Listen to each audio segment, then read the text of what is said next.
50편 22절에서 23절 말씀 중심으로 기도로 하나님과 신령한 관계를 만들라라는 제목으로 우리 하나님 말씀을 증거하도록 하겠습니다. 신령하다는 것은 무엇일까요? 신령하다는 것은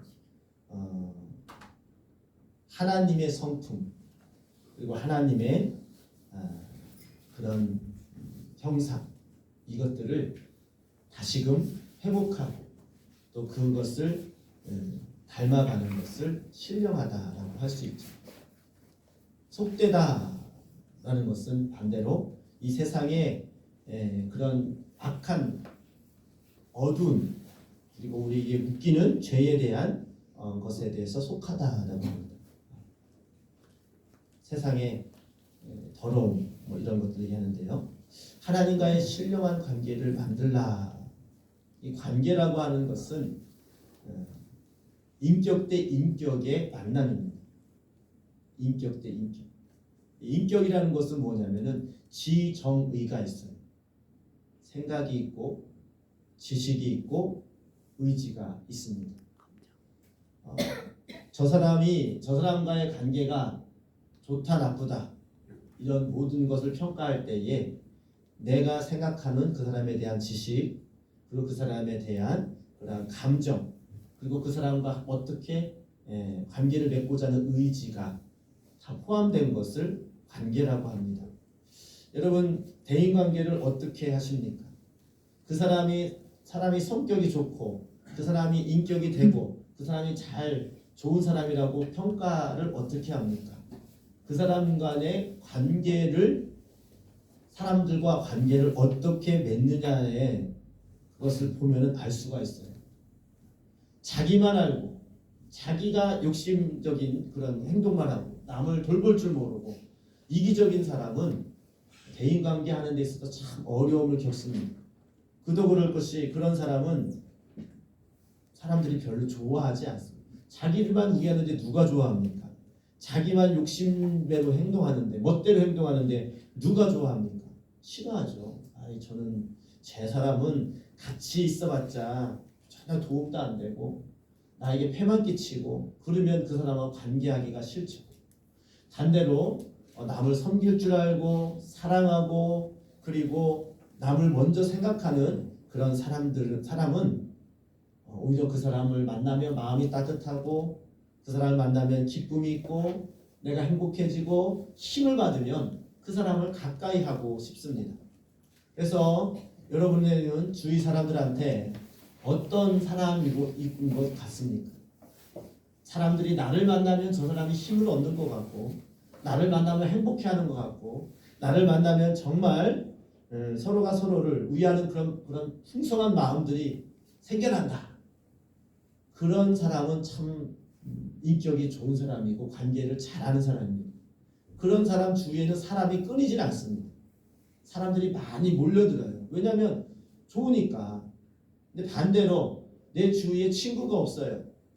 그리고 나를 만날 때마다 끝이 안 좋아. 저 사람하고 끝이 안 좋고 기분이 안 좋아. 이러면 내가 대인관계를 잘 못하는 거예요. 그 사람이 잘못하는 게 아니라 내가 잘못하는 거예요. 우리가 사람들과 사람의 관계에 있어서 그 상대방을 보고 저 사람 나쁘다 이렇게 평가를 하는 사람은 잘못된 생각을 하는 겁니다. 대부분 그 대인관계의 주된 원인은요. 그 상대방이 잘못해서 틀어지기보다는 내가 잘못해서 틀어지는 경우가 많이 있습니다. 물론 정말 안 좋은 사람이 있지만은 대부분은 다들 좋게 지내려고 하고 사랑하기를 원하고 더 위해주는 관계를 하려고 합니다. 그런데 그렇게 하지 못하는 이유는 무엇이냐? 하나님의 성품. 하나님의 성품은 신령하고 거룩하고 사랑하고 더 위해주는 그러한 성품을 우리가 닮아간다면 하나님께서 모든 사람들은 다 하나님과 같은 그런 거룩한 성품 그리고 서로 사랑하고자 하는 그런 의지가 있기 때문에 그런 의지로 말미암아 관계가 형성이 되고 좋아집니다. 주위에 어떤 친구들이 있습니까? 우리가 흔히 얘기하죠. 그 사람을 알려면은 그 친구를 봐라.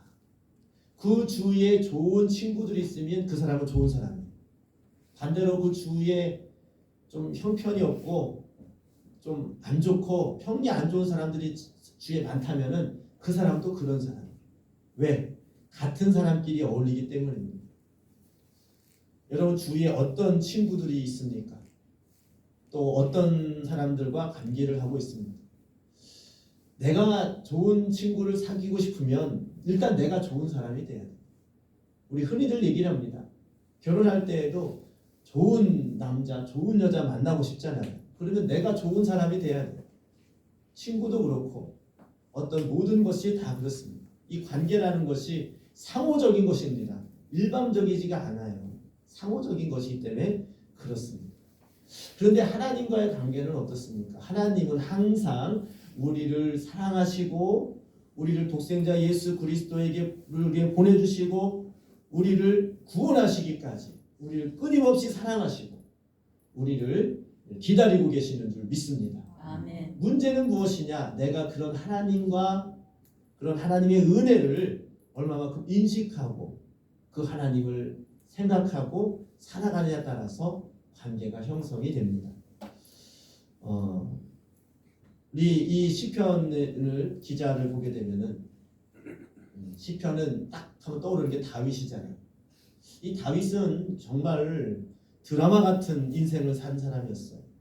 근데 원래 촌에서 살았어요. 아주 촌에서 살았어요. 도시에서 사는 게 아니라 그 사람의 출생이 어디서 출발했냐에 따라서 그 인생이 많이 좀 이렇게 좌지우지 되잖아요. 오늘날로 말하자면 쟤는 흙수저냐 금수저냐. 금수저로 태어난 사람은 집안이 좋아, 돈도 많고 또 주위에 좀 힘 있는 사람이 있으면 별 노력하지 않아도 그 지위에 올라가는 데서는 좀 어려움이 없습니다. 그런데 오늘날로 말하면 흙수저라는 거죠. 형편도 안 좋고 뭐 돈도 없고 배운 것이 없는 사람은 어느 지위에 올라가기까지는 굉장한 노력이 필요합니다. 굉장한 공부를 한다든지 열심히 일을 해가지고 좋은 직장이라든가 좋은 돈을 번다든지 하여튼 그런 엄청난 수고를 해야지만이 어떤 지위에 올라갈 수가 있습니다. 다윗은 흙수저였습니다. 시골에서 양을 치면서 또 집안에서도 막내 아들로 자랐습니다. 지금은 막내 하면은 뭐 귀엽고 예쁘고 뭐 사랑스럽고 이런 거잖아요. 여러분 우리 앞 세대에 보게 되면 7남매, 8남매 쭉 많은데 막내로 태어났으면 대부분 어떻습니까? 가정에서 존재감이 아주 큽니까? 다윗은 아주 8째 아들이었습니다. 아들만 그렇게 하여튼 굉장히 많은 그런 그 식구에서 막내로 태어났어요. 뿐만 아니라 그 막내로 태어나서 기용받고 사랑스러움 받은 그렇게 사는 사람은 아니었습니다. 어떤 허드렛 일이나 좀 굳은 일이 있으면 그냥 이렇게 뒤치닥하는 버리는 그런 사람이었습니다. 사무엘이 왔을 때에 아주 귀한 손님이 왔을 때에 집안에 사랑스럽고 좋은 사람들은 이렇게 같이 좋은 사람 귀한 손님을 맞을 때 이렇게 인사시켜 주잖아요. 근데 다윗은 그 자리에 없었어요. 너는 가서 양떼나 보고 있어. 사무엘 선지자가 왔는데 다 가족들을 불러 모아서 예배드리고 같이 손님을 맞이해야 되는데 다 가족들이 오면 양은 누가 돌봐? 그래 너 막내 너 네가 가서 봐라. 그런 존재였습니다. 네, 그렇게 다윗은 자랐어요. 그랬음에도 불구하고 그가 나중에 왕이 되고 정말 금수저가 된 거잖아요. 인생 성공한 거잖아요. 이렇게 될 수 있었던 것은 원인이 무엇이냐? 다윗은 그래도 불구하고 항상 자기 맡은 그 현장에서 아니 남들은 다 귀한 손님이 올 때, 귀한 손님이 오면 일단 잔치잖아요. 또 먹을 것도 많잖아요. 또 이렇게 좀 이렇게 존중받는 그런 느낌을 받잖아요. 그런데 다윗은 너는 형들은 다 이제 손님 맞이하러 갔는데 너는 저기 양이나 치고 있어. 아버지가 그랬단 말이죠. 그럴 때에 다윗은 거기서 왜 나만 이런 일을 해야 돼? 이렇게 생각하는 것이 아니라 그 양을 치는 상황에서도 그는 항상 하나님을 찾았고 하나님을 찬양했습니다. 그래서 다윗은 어디를 가든지 간에 하나님과 함께하였음을 경험했습니다. 그래서 그 인생은 제일 처음에는 흙수저같이 남을 알아주지 않고 별 볼일 없는 사람으로 출발을 했지만은 그는 항상 하나님과의 관계에 있어서 만복의 근원이 하나님이시고 하나님이 함께 하시면 내가 감당하지 못한 그 일들도 할 수 있다라는 그런 담대함과 믿음이 있었습니다. 예를 들면 다윗은 아주 소년이었거든요. 그런데 양을 치다 보면 우리가 알겠지만은 양을 왜 칩니까? 목동이 왜 필요해요? 양들을 지키려고 있는 거잖아요. 바꿔서 말하면 양을 해치려고 하는 뭔가가 있다는 거죠. 때로는 사자가 나타나고 곰도 나타났습니다. 그래가지고 목동이 그 사자나 곰, 아니 늑대 이런 것에서 막 이렇게 내쫓아야 되고 돌봐야 되고 이것이 이 목자의 할 일이죠. 다윗이 고백하기를 사자가 오거나 곰이 올 때 하나님의 주시는 그 능력으로 그 어린 양들을 다 구원해내요. 심지어는 사자 입속에 있는 그 어린 양까지도 사자를 잡아가지고 그것을 끄집어내기까지 했다고 고백했습니다. 그것이 어떻게 가능할까요? 물론 그가 많은 경험에 의해서 그런 일을 할 수 있었겠지만 하나님께서 그에게 힘을 주시고 사자랑 싸워서 이길 사람이 누가 있어요? 지금 총이 있는 것도 아닌데 그러한 간증을 다윗이 고백을 하죠. 하나님과의 관계가 되어지니까 그가 하나님께서 주시는 축복과 그 힘을 받아 누리는 삶을 살았던 것입니다. 많은 사람들은 자기의 인생의 그런 결정이 환경에 의해서 지배한다고 생각을 합니다. 나는 가난한 집에 태어나서 우리 가정은 다 참 불우한 그런 삶을 통해서 앞을 봐도 답이 없고 뒤를 봐도 답이 없고 혹시 이런 상황에 있습니까? 만복의 근원 하나님이신 하나님을 찾으십시오. 사람에게 그런 기회를 찾는 사람은 때로는 환경이 좋을 때는 행복할 수 있어요. 그런데 사람은 언제 변할지 모르고 환경은 언제 변할지 모릅니다. 하지만 전능하신 하나님, 우리를 사랑하시는 하나님은 변치 않고 우리를 여전히 지켜보시고 눈동자와 같이 보호하시기를 원하시고 또 사랑하시기를 원하시는 줄 믿습니다. 아멘. 그런 하나님을 바라보고 하나님께 간구하는 것이 바로 기도입니다. 올해는 자꾸만 기도에 대해서 자꾸 말씀을 드리는데 우리 믿음 생활이라는 것은 어쩌면 기도를 얼만큼 하면서 살아가느냐에 따라서 그 사람의 믿음 생활은 결정된다고 보아집니다. 예배 드릴 때만 기도하고 또 어떤 일이 있을 때만 기도하는 것이 아니라 우리 생활 속에서 항상 기도로서 하나님과의 관계를 유지해야 된다는 것입니다. 아멘. 그럼 기도는 무엇입니까? 꼭 눈 감고 손을 모아서 이렇게 무릎 꿇고 기도하는 것이 기도입니까? 아니요.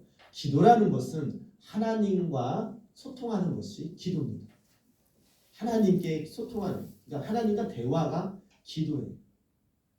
일상생활에서 우리가 밥을 먹든지 누구를 만나든지 항상 하나님을 의식하면서 하나님 앞에 내 마음과 내 생각과 그 모든 것을 고백하면서 살아가는 것이 기도입니다.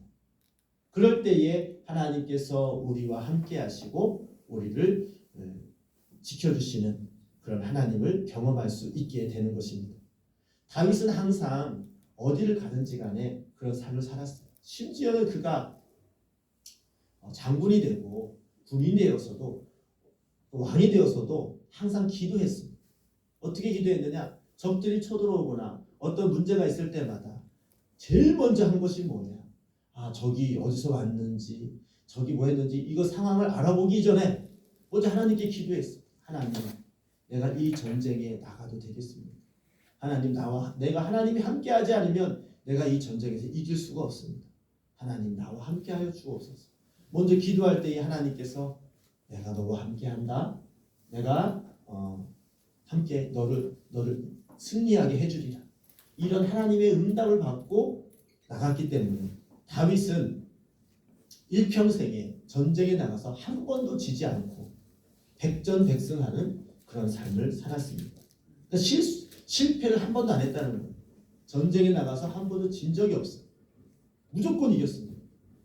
그러니까 무조건 이긴다는 것이 저 사람은 정말 뭐라고 하더라, 능력이 많은가 보다. 아니요, 그게 아니고요.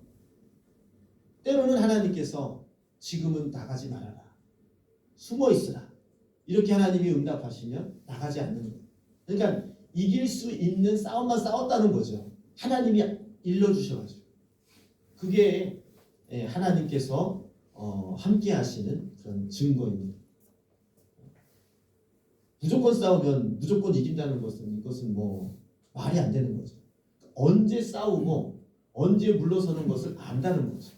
그래서 그것을 하나님을 통해서 그것을 알았고 또 하나님을 통해서 항상 그대로 순종함으로 말미암아 그는 하는 일마다 형통의 길을 간 줄 믿습니다. 아멘. 그것이 바로 우리 다윗을 통하여서 하나님과의 관계가 올바로 된 사람은 어디를 가든지 간에 그가 하는 일에 있어서 하나님께서 지지하시고 하나님께서 함께 하심으로 그 일에 형통함을 받을 수 있다는 것입니다.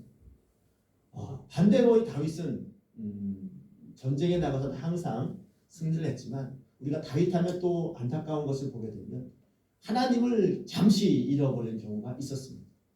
항상 전쟁에 나가서 이기고 항상 우리가 왕이 되니까 그 부하들이 말을 합니다. 왕이시여, 맨날 왕이 나가서 전쟁을 하는데 지금 이쯤 되면은 왕은 이제는 나가서 직접 싸울 필요가 없습니다.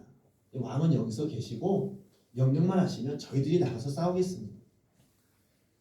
들어보니까 그 말이 맞는 것 같아요. 맨날 왕이 나가서 싸우면 그렇잖아요. 이제 어느 정도 이제 나라가 안정이 되니까 그래, 니들이 나가서 싸워라. 그리고 하나님께 기도하지 않았어요. 하나님은 잠시 잃어버린 겁니다. 그래서 어떻게 됐습니까?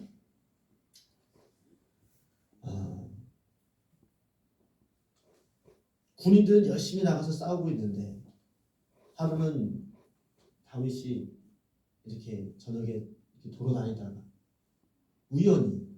우연인지 일부러인지는 모르겠지만 하여튼 이렇게 왕궁은 좀 높잖아요. 옥상에서 이렇게 거닐다가 어떤 집을 보니까 여인이 목욕하는 것을 봤어요. 그 여인을 보고 보니까 알아보니까 지금 군대 나가 있는 그 장군의 부인이란 말이죠. 다윗이 하나님과의 관계가 문제가 생기다 보니까 이 죄를 짓는 데에서 이런 그런 욕심이 생기다 보니까 그 여자를 데려라 해가지고 그 여자를 취한 거예요. 남의 부인을 뺏어온 거예요.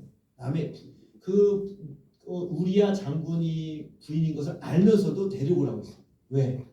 하나님과의 관계가 잘못되니까 하나님의 법에 따라서 지키고 살아야 되는데 하나님을 잃어버리니까 하나님의 법도 잃어버리고 자기의 정욕과 자기의 욕심으로 인해서 그 여인을 취했던 거죠. 아주 큰 죄를 저질렀습니다. 근데 다윗은 왕이잖아요. 왕이니까 그거를 덮으려고 했던 거죠. 그래서 그 여인의 남편을 전장에서 죽게 만들고, 아니 그 여자가 전장에서 만약에 그 남편이 죽으니까 남편이 죽으면 그 부인은 어떻습니까? 좀 자유롭죠. 그래서 그 장군을 죽이고 그 여자를 자기 부인 삼았습니다. 중간에 여러 과정이 있었지만은 결론적으로는 다윗은 하나님과의 관계가 잠시 멀어지고 끊기니까 하지 말아야 될 일을 죄를 저지르는 거예요. 자기 부하는 열심히 나가서 전쟁하고 있는데 그 부인이 하루는 집에서 목욕하고 있는 것을 다윗이 우연히 보고서 그 여인을 데리고 와서 뺏으려고 그 부하 장군을 전장에서 죽게 만들고 그 부인을 자기 부인으로 삼았습니다. 다윗은 왕이죠. 그러니까 왕인이 못할 일이 뭐 있습니까? 왕이 그렇게 한다고 하는데 아무도 그걸 알아도 왕한테 말을 못하죠. 그런데 하나님의 선지자가 당신이 하나님의 범죄였음을 지적할 때 왕인데요. 그 말을 누가 합니까? 하나님이 선지자니까 그런 말을 하죠. 그때에 다윗이 그 말을 듣고 시편이 지금 50편인데요. 51편 뒤에 말씀이 그겁니다. 선지자가 당신 회개하라고 할 때 당신 죽을 죄인이 그 남의 부인을 뺏어온 것에 대해서 잘못했다고 막 지적할 때 다윗이 그 자리에서 만이 보는 앞에서 그 자리에서 무릎 꿇고 회개합니다. 왕이 그 자리에 무릎 꿇고 회개한다는 것은 쉽지가 않습니다. 지존인데요. 우리가 그렇잖아요. 어떤 많은 사람 앞에 자기 죄를 지적을 당할 때에 그 죄를 인정하기가 쉽습니까? 어렵죠. 시침이 떼죠. 때로는 나만 잘못했냐, 니는 잘났냐 이런 식으로 이렇게 말할 때가 많이 있습니다. 오히려 큰 소리 내가지고 더 다른 그런 화를 내가지고 그 상황을 모면할 때도 있습니다. 그렇잖아요. 부부싸움을 왜 합니까? 네가 옳으냐 내가 옳으냐 싸우죠. 큰 소리 내죠. 소리 큰 사람이 이긴다고. 화를 더 많이 낸 사람이 이긴다고. 이런 말도 하는데 그것은 세상법이고요. 하나님은 우리의 중심을 보시고 우리의 심령을 다 꿰뚫어 보시는 줄 믿습니다. 아멘. 그런 하나님을 다윗은 알기 때문에 자기가 왕이라 할지라도 아무리 선지자가 와도 그 입 다물어라. 감히 어느 안전이라고 그런 얘기를 해라 하면서 그 사람을 처형하거나 잡아가두거나 입을 막을 수가 있는 그런 권세가 있는 사람입니다. 그럼에도 불구하고 다윗은 하나님을 인지했어요. 왜? 그는 평생 하나님과의 관계가 기도로 말미암아 하나님의 신령함, 하나님의 전능함, 또 하나님의 그런 위대한 그런 그 만복의 근원이신 것을 알고 있는 사람이었어요. 잠깐 동안 하나님과의 관계가 문제가 생겨서 죄를 지었지만 그 죄를 지적할 때에 그는 그 앞에서 무릎 꿇고 통곡을 했습니다. 그래서 다윗이 뭐라고 고백했느냐? 하나님, 나에게 다시 한번 기회를 주셔서 나에게 정직한 마음을 새롭게 하여 주옵소서. 그동안 내가 내 욕심 때문에 내가 그런 그 욕구 때문에 하나님을 멀리하고 내 마음을 속이고 양심을 속이고 내 욕심대로 죄를 졌습니다. 다시금 내 마음에 깨끗한 영, 정직한 영, 새 마음을 주셔서 하나님 말씀대로 살 수 있는 그런 사람 되게 해달라고 회개하며 기도했습니다. 하나님께서는 그 기도를 들으시고 다윗을 다시금 하나님께서 기뻐하시는 사람으로 동행하시고 그를 사용하셨습니다. 우리 다윗의 일리를 보고서 아시듯이 우리는 항상 하나님과의 관계가 어떠한인가를 항상 우리는 생각하며 살아야 됩니다. 여러분, 하나님과의 관계를 어떻게 하며 살아가고 있습니까? 우리가 사람과의 관계도 되게 중요하잖아요. 어떤 사람이 예를 들면 저 사람과 내가 막 싸웠어요. 굉장히 막 틀어졌어요. 그러면 어떻게 합니까? 저 사람하고 만약에 화해하고 싶으면 저 사람이 어떻게 하면 화가 풀릴까? 내가 잘못하면 될까? 선물을 주면 괜찮을까? 이렇게 고민하잖아요. 그래서 그 사람 찾아가서 사과도 하고 선물 주기도 하고 또 그렇게 하잖아요. 그러면 이제 화가 풀리면은 다시 관계가 좋아지잖아요. 이런 관계를 우리가 많이 이렇게 살아갑니다. 그렇다면 보이지 않는 하나님과의 관계는 여러분 어떻게 하며 살아가고 있습니까? 분명한 것은 하나님과의 관계가 좋은 사람은 하늘로부터 내려오는 신령한 복 그리고 하나님께서 주시는 그 사랑이 우리 생활 속에서 내 마음 속에서 항상 풍성하게 나타나는 줄 믿습니다. 아멘. 우리가 항상 만복의 근원 하나님이라고 찬양하잖아요. 모든 복의 근원은 하나님이신 줄 믿습니다.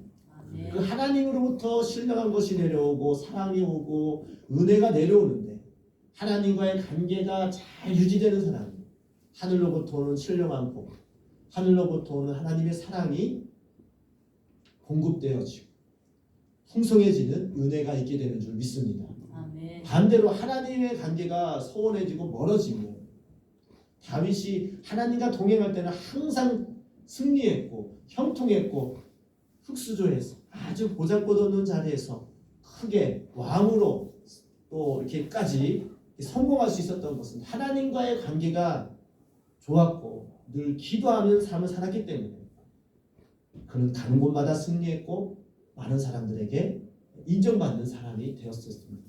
그런데 그가 잠시 하나님을 잃어버리니까 기도하지 않으니까 그는 해서는 안 될 행동을 하는 거죠. 자기 충성스러운 자기 부하의 부인을 뺏어가지고 자기 부인으로 삼는 그런 정말 못된 그런 행동을 했던 것입니다.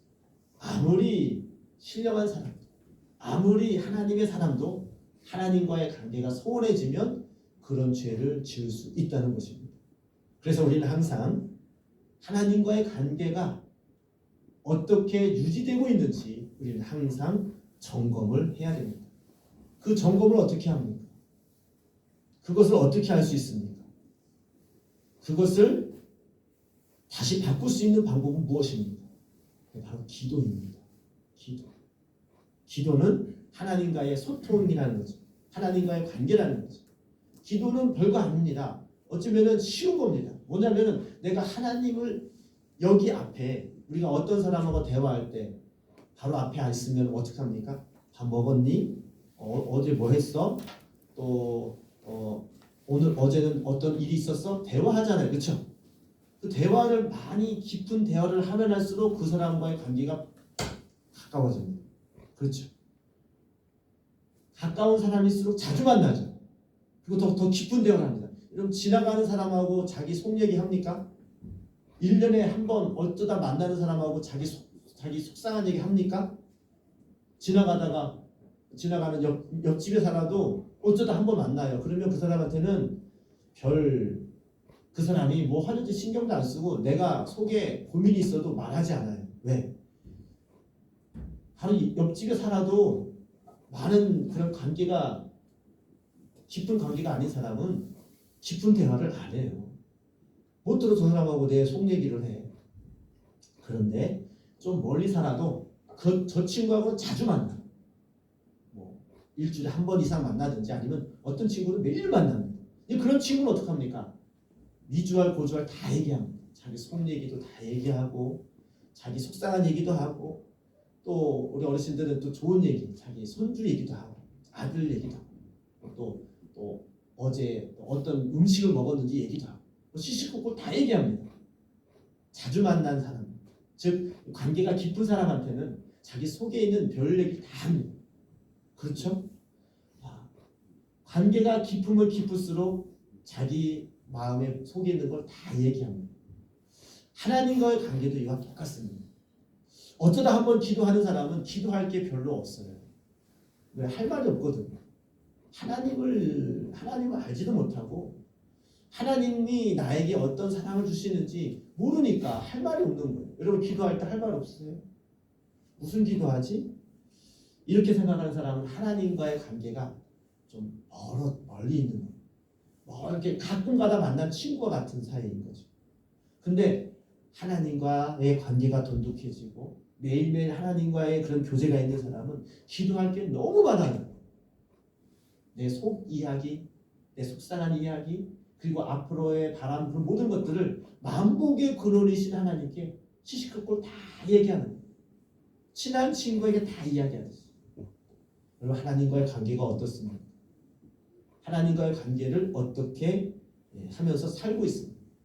믿음 생활이라는 것은 하나님과의 그런 신실한 관계를 돈독하게 관계를 맺으면서 하나님께서 주시는 복을 받으면서 그 믿음 안에서 사는 것이 바로 신앙생활인 것입니다. 아멘. 우리 2023년도에는 우리 표현대로 기도를 계속하고 기도에 감사함으로 깨어 있어요. 우리가 기도를 계속하면 할수록 하나님의 은혜를 깨닫고 기도를 하면 할수록 하나님의 사랑을 더 경험하니까 결국에는 기도의 끝은 무엇이냐? 감사예요. 감사함으로 주님께 나갈 수 있어요. 감사하는 생활은 그 생활이 기쁨과 또 은혜가 충만한 것을 또 간증하게 됩니다. 여러분, 우리 사랑하는 성도들, 하나님과의 관계가 어떤지를 이 시간 여러분 돌이켜보면서 만약에 하나님과의 관계가 소원해졌다면 다시금 이 시간 말씀을 들으면서 하나님, 정말 만복의 그런 하나님이시고 심지어는 독생자 예수 그리스도를 나에게 주시기까지 나를 사랑하시고 구원하시고 지켜주시는 그 은혜가 있는데, 혹시 만약에 내가 모른다면 그렇다고 하는데 나도 그 사랑을 받기를 원합니다. 알기를 원합니다. 내가 또 하나님의 말씀대로 내가 그 안에서 은혜 가운데 살기를 원합니다. 원하신다면 지금부터 기도하시면 됩니다. 기도할 때에 주님을 만나주시고, 기도할 때에 하나님의 음성을 들려주시고, 아멘. 기도할 때에 하나님의 뜻을 알려주시는 줄 믿습니다. 아멘. 특히 이번 성회를 통해서 기도에 대해서 강도들 말씀하실 겁니다. 주제 말씀이 뭡니까? 너는 내게 부르짖으라. 내가 내게 응답하겠고 내가 알지 못하는 크고 은밀한 일을 내게 보이리라. 아멘. 기도하는 자에게 하나님께서 일러주시고 또 만나주시고 또 앞으로 하나님께서 하실 일들을 다 성령님을 통하여서 알려주신다는 것입니다. 우리가 이 시간에 우리 마음속에 내가 그동안 기도하지 못했음을 인정하면, 더 하나님을 가까워지기 원하면 지금부터라도 마음 먹고 기도하십시오. 하나님은 분명히 하나님을 만나고자 하는 자에게, 하나님의 음성을 듣고자 하는 자에게 말씀을 들려주시고 만나주시고 뿐만 아니라 상 주시는 하나님이라고 말씀하십니다. 우리 모두가 올 한 해 기도로 승리하는 믿음의 사람이 되기를 주님의 이름으로 축복합니다. 반대로 마귀는 반대로 기도하지 못하게, 될 수만 있으면 기도하지 못하게 마음을 분주하게 만들고 하나님이 계시다는 것을 잊어버리게 만들고, 내 욕심, 내가 갖고 있는 그런 모든 하고자 하는 그런 다양한 이런 일들 때문에 하나님을 잊어버리고 살게 만드는 그러한 모략이 있습니다. 그것을 우리는 항상 견지하고서, 하나님도 지금도 살아계셨습니다. 눈동자같이 나를 보고 계십니다. 하나님은 지금도 나를 복 주시려고 지금 기다리고 계십니다. 아멘. 이것을 항상 기억하고 기도함으로써 주님께서 우리에게 주시고자 하는 그 큰 은혜를 다 받아 누리는 저와 여러분 되기를 주님의 이름으로 축복합니다. 아멘. 아멘. 이 시간 주님께 기도하기를 원합니다. 이 시간 주님께 기도하며 나가는데, 하나님, 내가 다시금 기도하기로 작정했습니다. 하나님과의 관계를, 신령한 관계를 다시 유지하기로 작정했습니다. 작정할 때에 하나님께서 우리에게 기도의 영을 부어주시고 기도를 통하여서 하나님의 은혜를 누릴 수 있는 사람으로서 우리에게 기회를 주시고 은혜를 주실 줄 믿습니다. 이 시간 주여 한번 부르시고 우리 하나님께 기도하며 나아갑니다. 주여!